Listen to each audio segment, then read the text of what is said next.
mempersatu pemuda sama pemudi juga, mudah-mudahan kedepannya lancar. Udah keberapa kali Kang? Ini baru pertama Kang. Baru pertama. Dari lingkungan Bakti Buddha Karang Taruna, mudah-mudahan kedepannya akan terus kita gelar. Ya sedikitnya memberikan motivasi ya Kang ya. Ya, benar, memberikan Oke. motivasi. Nah ini harapan kedepannya Kang, khusus untuk Kang Egi sebagai Ketua Karang Taruna dengan membentuk kegiatan seperti ini, harapannya seperti gimana?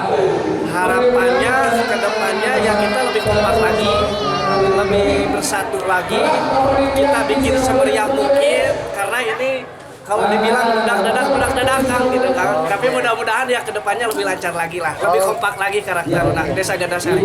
Ada ucapan untuk pemerintah tidak Kang? Nah, untuk ucapan untuk pemerintah, tolonglah fasilitasi.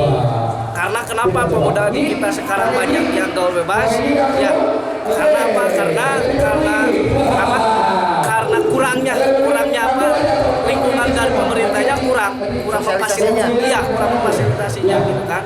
Tapi mudah-mudahan kedepannya diadain sanggar, gitu kan, buat pemuda supaya nggak gaul ke sana ke sini, ya lebih baik kita membudayakan Sunda ini. Jadi intinya Karang Taruna harus lebih diperhatikan ya Kang ya? Ya, benar. Harus lebih diperhatikan, harus lebih dilihat, gitu kan, bahwa di Kabupaten Bandung ini gudangnya budaya kan sebenarnya, seni, orang-orangnya orang-orang seni. Cuman kenapa di Bandung Selatan kebanyakan seninya di luar gitu kan, tenar-tenarnya itu di luar, karena apa, di kita kan nggak ada fasilitas gitu kan.